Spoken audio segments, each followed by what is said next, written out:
membangun tubuh Kristus. Hagai 1 ayat 5 saya bacakan. Saya ulangi ayat terakhir. Kamu menghasilkan banyak tetapi hasilnya sedikit. Dan ketika kamu membawanya ke rumah, aku menghembuskannya. Oleh karena apa? Demikianlah firman Tuhan semesta alam. Oleh karena rumahku yang tetap menjadi reruntuhan, sedang kamu masing-masing sibuk dengan urusan rumahnya sendiri. Amin. Nah, suatu ayat yang cukup keras, ya, yang memperingatkan kita, bukan sekedar menasihati, tetapi peringatan buat kita sebagai anak-anak Tuhan. Ya, jadi ini ditujukan kepada anak-anak Tuhan. Di dalam perjanjian lama, Allah perintahkan umatnya untuk membangun, ya, kemah suci, di mana di dalam kemah tersebut kehadiran Allah akan berdiam di kemah tersebut. Lalu setelah itu, ya, pada satu masa, ya, Raja Salomo membangun bait suci, suatu bangunan yang sangat megah, ya, dikatakan bahwa Allah berdiam di dalam bait yang megah tersebut. Kita ini hidup di dalam perjanjian baru. Nah, di dalam perjanjian baru yang dikatakan sebagai bait Allah, tempat bertinggal Allah, tempat di mana hadirat Allah ada, ya, Roh Kudus ada. Itu bukan lagi bangunan fisik seperti kemah yang dikatakan kemah suci, bukan lagi bangunan fisik seperti bait suci Salomo yang dibangun sangat megah. Ya, kalau mungkin zaman sekarang nggak tahu nilainya berapa miliar, ya. Tetapi di dalam perjanjian baru yang namanya bait suci itu manusia, orang percaya kepada Yesus, orang yang mengikatkan diri kepada Yesus, itulah yang dikatakan bait kudus atau bait suci. Ya, di dalam 1 Korintus 6 ayat 19, tidak tahukah kamu bahwa tubuhmu adalah bait Roh Kudus yang diam di dalam kamu, Roh Kudus yang kamu peroleh dari Allah, dan bahwa kamu bukan milik kamu sendiri. Nah, jadi Allah bukan memilih untuk berdiam di dalam bangunan, tetapi Allah memilih berdiam di dalam tubuh orang percaya. Kalau saudara adalah orang percaya Yesus yang mengikatkan diri kepada Tuhan Yesus, maka tubuh saudara adalah bait Roh Kudus. Dan mari kita aplikasikan nas ayat yang kita baca ini kepada kita yang hidup di dalam zaman sekarang perjanjian baru. Nah, saya mau ajak kita untuk melihat kepada tubuh kita atau diri kita ini sebagai bait Roh Kudus. Kalau tadi dikatakan perhatikanlah keadaanmu, kamu menabur banyak tetapi membawa pulang hasil sedikit. Dan orang yang bekerja untuk upah, ia bekerja untuk upah yang ditaruh dalam pundi-pundi yang berlubang. Jadi artinya apa? Di sini, ya, ada orang-orang yang bekerja luar biasa, ya, bekerja sangat keras, ya, keras, tetapi hanya menghasilkan sedikit dan terus hidup di dalam kekurangan, baik kekurangan secara materi ataupun kekurangan di dalam hal kepuasan jiwa, ya, dan terutama kekurangan di dalam kehidupan rohani. Kenapa? Ya, karena semuanya dihembuskan sehingga kita hanya menghasilkan, menikmati sedikit saja. Kalau kita mau hidup kita berkelimpahan, ya, secara roh, ya, terus kita bertambah-tambah, secara jiwa kita semakin dipuaskan, ya, semakin kita bertumbuh, ya, secara jasmani kita semakin baik dan semakin baik. Bagaimana caranya? Maka caranya adalah kita harus memperhatikan baik Allah. Jadi peringatan pertama untuk kita adalah mari kita memperhatikan diri kita atau tubuh kita sebagai bait Roh Kudus. Diri kita ini adalah bait Roh Kudus. Ya, seberapa usaha kita untuk membangun supaya bait Roh Kudus ini hidup di dalam kekudusan, di dalam kesucian. Apa upaya kita?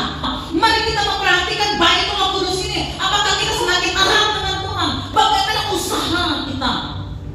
Saudara, kalau kita mau bertumbuh di dalam Kristus, kalau kita mau manusia batin kita semakin kuat, kerohanian kita semakin kuat, itu harus ada upaya, harus bayar harga. Bait Roh Kudus ini harus dipelihara, ya, dan harus bertumbuh, ya. Seperti Paulus mengatakan, walaupun mungkin manusia, badan saya manusia jasmani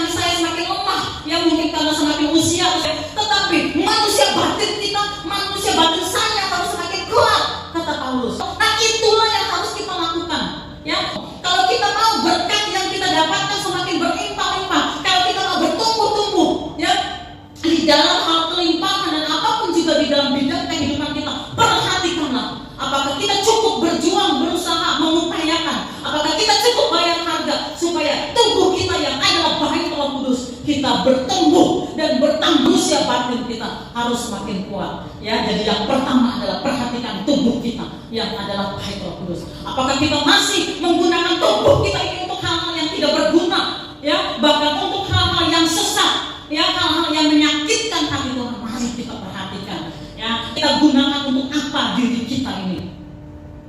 Lalu di dalam batin kita, apakah menyimpan kekecewaan, menyimpan sakit hati, yang menyimpan syahwat sangka, menyimpan kemarahan? Pikirkanlah seberapa berjuang, seberapa usaha kita, ya, dan pikirkanlah apakah kita cukup bayar harga untuk membuat diri kita ini bertumbuh di dalam Tuhan. Apakah kita cukup membangunnya, ya, supaya Allah nyaman tinggal di dalam saudara. Bisa saja Roh Kudus tidak nyaman, ya, karena kelakuan saudara, karena di hati kita, di pikiran kita menyimpan hal-hal yang tidak baik.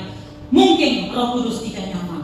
Oleh karena itu perhatikanlah, ya, jangan sampai baik Roh Kudus ini tetap menjadi reruntuhan. Kita sibuk dengan urusan kita sendiri. Kalau tadi yang pertama adalah tubuhku adalah baik Roh Kudus, maka yang kedua adalah tubuh Kristus.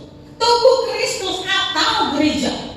Gereja itu saya tidak bicara bangunan, saya tidak bicara organisasi, ya, tetapi gereja adalah persekutuan dari orang-orang percaya. Kita adalah orang-orang percaya yang mengikatkan diri kepada Allah, lalu kita disatukan, ya, di dalam kasih Kristus, di dalam gereja metamorfosa, ya. Jadi manusianya inilah, kumpulan ikatan dari manusianya inilah yang merupakan gereja.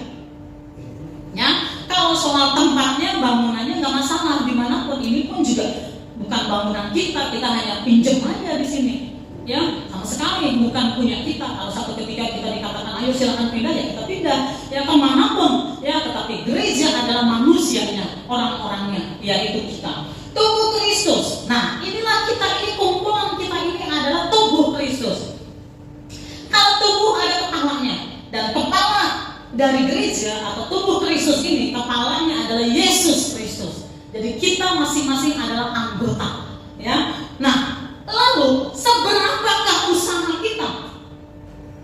Ya, seberapa usaha kita untuk membangun tubuh Kristus ini? Kita harus membangun dan kita harus memelihara. Nah, saudara saja yang punya tubuh, saudara setiap hari saudara pelihara, saudara bersihkan, saudara mandi, ya. Maka kita harus juga memperhatikan tubuh Kristus ini, ya. Nah, tubuh Kristus ini harus dibangun, harus semakin diperlebar dan diperluas. Siapa yang memperlebar dan memperluas? Ya, kita semua. Bukan cuma tugas saya, tetapi tugas setiap anggotanya. Anggota yang sudah ada ini harus dipelihara. Saya memang memelihara sebagai gembala, dibantu oleh para pengurus, tetapi bukan cuma tugas saya. Jadi saudara bertugas juga untuk membuat gereja metamorfosa ini menjadi tempat yang nyaman.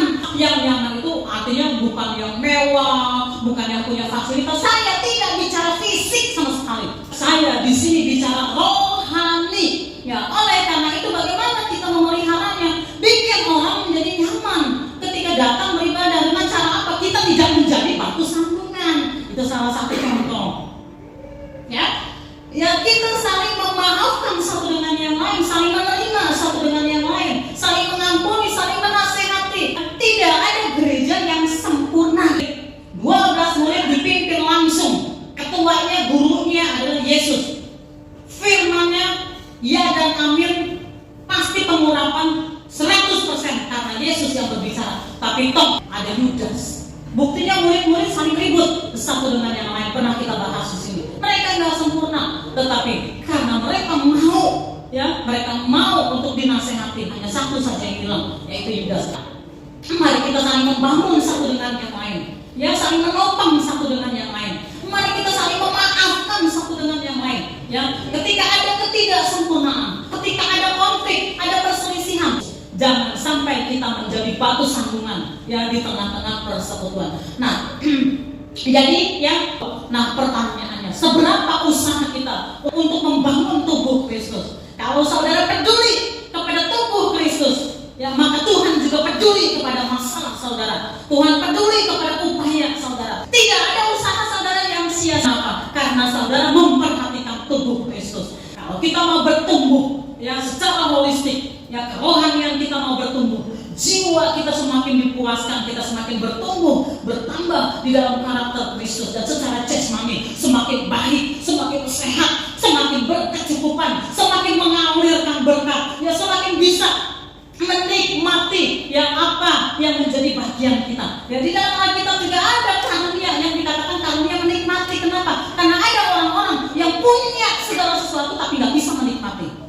Punya segala sesuatu secara jasmani tapi nggak bisa menikmati ada. Tetapi kalau kita memperhatikan tubuh Kristus, kita memperhatikan bait Roh Kudus, ya, maka ketika kita mendapatkan karunia, sesuatu dari Tuhan, kita pun juga diizinkan untuk menikmati karunia tersebut. Hidup kita akan mengalami kelimpahan.